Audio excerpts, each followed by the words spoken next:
बहुत ही घोर निंदा करते हैं सुप्रीम कोर्ट के फैसले की। क्या एक भी जाटव को बगैर बीटेक करे नौकरी मिली है क्या?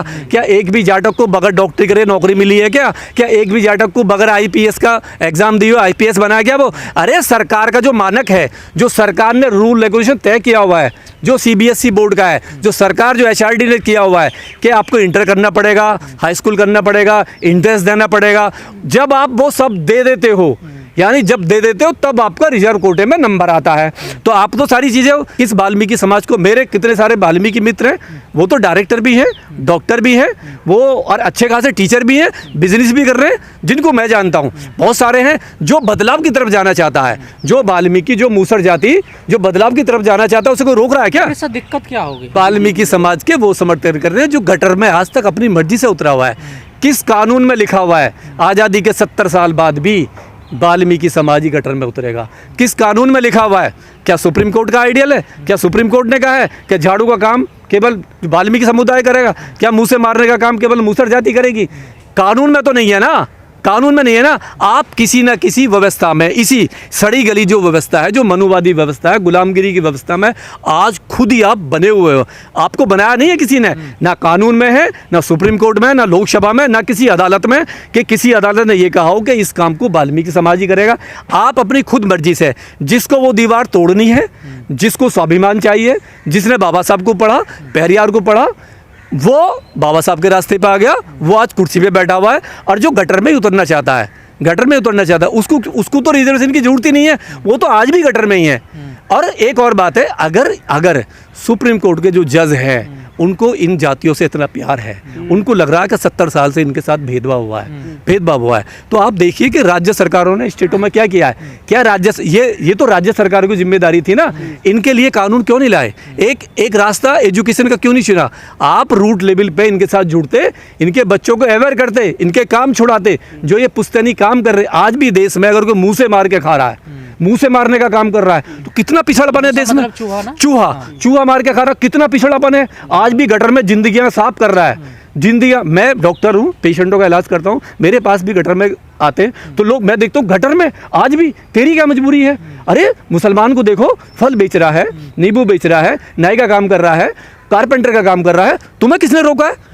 काम करो ना, हिम्मत तो दिखाओ। अरे इस व्यवस्था को तोड़ो। जब तक तुम डरते रहोगे, तुम डरे हुए हो, तुम डरते हो कहीं ये तुम्हें गांव से ना निकाल दें, तुम्हें कॉलोनी से नहीं निकाल दें। अरे आप उसको बंद कीजिए। और देखिए ये जो ना, अगर वास्तव में सुप्रीम कोर्ट के जज को इनको कुछ और करना है, या इनका भला करना है, या कल के बाद में ये हमारे बराबर आ जाएंगे पूरी तरीके से, जो कह रहे हैं यादव जाटव के हम बराबर नहीं, तो एक और जजमेंट पास करे सुप्रीम कोर्ट के, जितने भी है ना, ये जितने भी ऐसे लोग हैं जो विरोध कर रहे हैं, कल को उनके लिए बगैर भर्ती के, जैसे लेटरल एंट्री में किया ना आपने, बगैर आईपीएस, आपने कोई टेस्ट नहीं, आईपीएस बना दिया।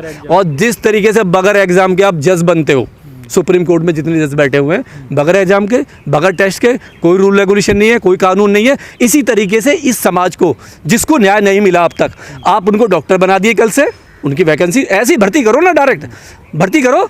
पर डॉक्टर साहब इतना आसान थोड़ा ही है, अभी कोई आंकड़े नहीं है, कोई डाटा नहीं है, कौन किसका क्या है। देखिए सर, क्या है दोस्तों, ये सुप्रीम कोर्ट जितने भी हमारे SC ST के मुकदमे कोर्ट में जाते हैं, सुप्रीम कोर्ट पहले दिन में जजमेंट दे देता है। आपने देखा होगा SC ST एक्ट का एक PIL डाली किसी मनुवादी ने, कलम चला दी कि SC ST में ये खत्म। रविदास मंदिर की थी, खत्म। 13 पॉइंट रोस्टर की थी, खत्म। ठीक है। और अभी जो डाली है नीट की, खत्म। उन्होंने कहा नीट में घोटाला हुआ ही नहीं है। क्या कह रहे हैं कि नीट होना चाहिए, नीट में तो घोटाला ही नहीं हुआ है। और दूसरा एक और बड़ा जजमेंट अभी इन्होंने दिया था, एक और दिया था, उसमें भी ये साफ निकल के बिल्कुल, यानी जो भी जजमेंट अभी क्या ईवीएम पे क्या बोले, ईवीएम पे जज साहब कहते हैं, ये चंद्रू साहब कहते हैं कि हमारा काम कानून बना नहीं है, ये तो चुनाव आयोग का काम है। अरे भैया, जब अब तुम कानून बना रहे हो, जो तुम्हारे अधिकार में नहीं आता है वो तुम बना रहे हो, तो ऐसा है आपकी जो पॉलिसी है ना डिवाइड एंड रूल की, ये वाल्मीकि समाज, मूसर समाज बहुत समझदार है, बहुत जानता है, वो इनके जाल में नहीं फंसेगा। वो जाटव और वाल्मीकि और जो जितना भी हमारा जो ताना बाना सही चल रहा है वो ऐसे ही चलता रहेगा। जिसने भी दी है हम उसका समर्थन करते हैं, हम उसका विरोध नहीं करते। अच्छी बात है, बहुत सारे होने चाहिए बंद, बार बार बंद होना चाहिए। और देखिए ये वही समाज है, ये बहुत क्रांतिकारी समाज है। 13 पॉइंट रोस्टर में हमने रोड पे आए, रविदास मंदिर पर रोड पर है, SC ST एक्ट में रोड है, और जितने भी हमें न्याय मिलते हैं ना, हमें रोड पर आके ही मिलते हैं। हमें ये लोग मारते हैं, हमारे बच्चों को गोली से मारते हैं, नहीं है, हम पे मुकदमे करते हैं, उसके बाद में सरकार जो है ना कहीं जागती है, आँख खुलती है, फिर ये अध्यादेश लेके आते हैं। इसमें भी यही होगा, हमारे लोग ऐसे नहीं हैं, मनुवादियों की नींद हराम कर देंगे।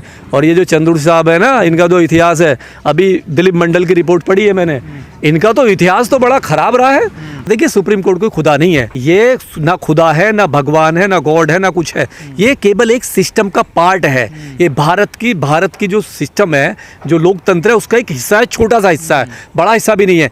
देखिए, सबसे पहले आता देश का संविधान, उसके बाद ये कानून नहीं बना सकता, कानून बनाती है विधायकी, कानून बनता है लोकसभा में। और ये जो अधिकार है ना, ये जो अधिकार है बदलाव करना, छेड़छाड़ करना, ये सुप्रीम कोर्ट के अधीन नहीं आता है। इस चीज़ को पहले अच्छी तरह लोगों को समझ लेना चाहिए।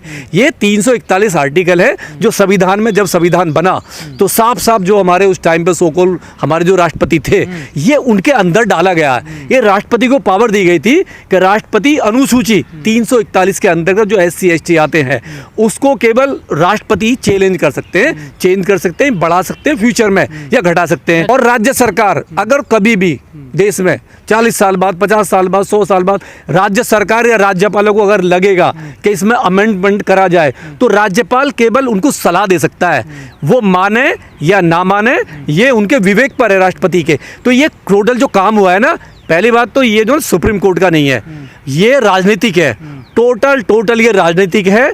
और ये किसी न किसी घृणा से, मतलब कुंठा से, ये जज जितने भी बैठे हुए थे, एक जज को छोड़ के, जिसने, देखिए उसमें भी जो 7 जज थे, 7 में जो 5 जज है अपर कास्ट है, एक जज जो है उसमें गवई, जो गवई साहब हैं वो SC में आते हैं, वो तो दलित है ना। और उन्होंने भी जिस तरीके से उनका फेवर किया है, यानी मेजोरिटी के साथ में गए हैं। और वो खुद किस कोटे से आए, उन गवई साहब से पूछो तुम्हारे फादर क्या थे, तुम्हारे बच्चे क्या है, तुम क्रेमी लेयर में बैठे हुए हैं, कल को रिजाइन देंगे क्या वो? जो जजमेंट उन्होंने जो जजमेंट दिया कि जी पीढ़ी, अगर किसी का चपरासी भी बन गया हो, अगर किसी के परिवार में कोई चपरासी भी बन गया हो, उसको दोबारा रिजर्वेशन नहीं मिलेगा। आप किस पोस्ट पर बैठे हुए हो, आप अपने आप को देखिए, अपने गिरेबान में जाके कि भाई साहब तुम जिस पोस्ट पर हो, ये खैरात में मिली हुई पोस्ट है, ये बाबा साहब की वजह से है, और जो आपने टुकड़ा लिया था रिजर्वेशन का, और आप वहाँ पर दुहाई दे रहे हो। आपने दिखा दिया कि समाज जो है कुछ भी नहीं है। और देखिए क्या है, ये सुप्रीम कोर्ट है ना, ये टोटल राजनीतिक है। ये भी तो कहा जाता है ना, देखिए आम चर्चा भी तो है कि जाटव चमार खा के सबका आरक्षण। देखिए, ये मनुवादियों ने फैलाया डिपेंडेंट रूल की तरह। जब देश आज़ाद हुआ, देखिए आज़ादी से पहले जितने भी अनटचेबल थे, चाहे वाल्मीकि हो, मुर्शद जाति हो, पासी हो, धानुक हो, या हमारी हो, चमार हो, जाटव हो, इनके साथ में अनटचेबल ही रही है। यानी कई हज़ार, मतलब 100-200 जातियों के साथ में अनटचेबल था, बहुत बड़े पैमाने पे था। तो जो वाल्मीकि ने दंड सहा, वो हमने सहा। जब देश आज़ाद हुआ, क्या बाबा साहब ने कोई संविधान में अलग से रखा हुआ है? क्या ये कहा हुआ है कि मुसलमान जाति को अधिकार नहीं मिलेगा शिक्षा का? क्या वाल्मीकि को कहा हुआ कि शिक्षा का अधिकार नहीं मिलेगा? क्या नौकरी नहीं करेगा? अरे उन्होंने दरवाजे सबके लिए खोले। बाबा जो अनटचेबल में था, जो जातिगत आधार पर जो मिला, जो भी उस जाति में शेड्यूल में आती हैं, जो भी अनुच्छेद 341 में आती है, सबके लिए उन्होंने एजुकेशन के दरवाजे खोले, सबके लिए रोजगार के दरवाजे खोले, सबके लिए उन्होंने तरक्की के दरवाजे खोले और सम्मान का दरवाजा खोला। लेकिन जो सम्मान, देखिए क्या है, बाबा साहब की विचारधारा पे, पेरियार की विचारधारा पे, ज्योतिबा फुले की विचारधारा पे, संत कबीर की विचारधारा पे, रविदास की विचारधारा पे जो चला है, वो जाटव बहुत बल्क में चला है। जाटव ने उन आइडल पे चला है वो, और उन्होंने वो काम छोड़े जो उन्होंने पुश्ते करते थे। उन्होंने एजुकेशन ली। बाबा साहब ने कहा एजुकेशन लो, एजुकेशन ली। जब तुम एजुकेशन लोगे, जब तुम BA करोगे, MA करोगे, BTech करोगे, तो आपके रास्ते बनेंगे।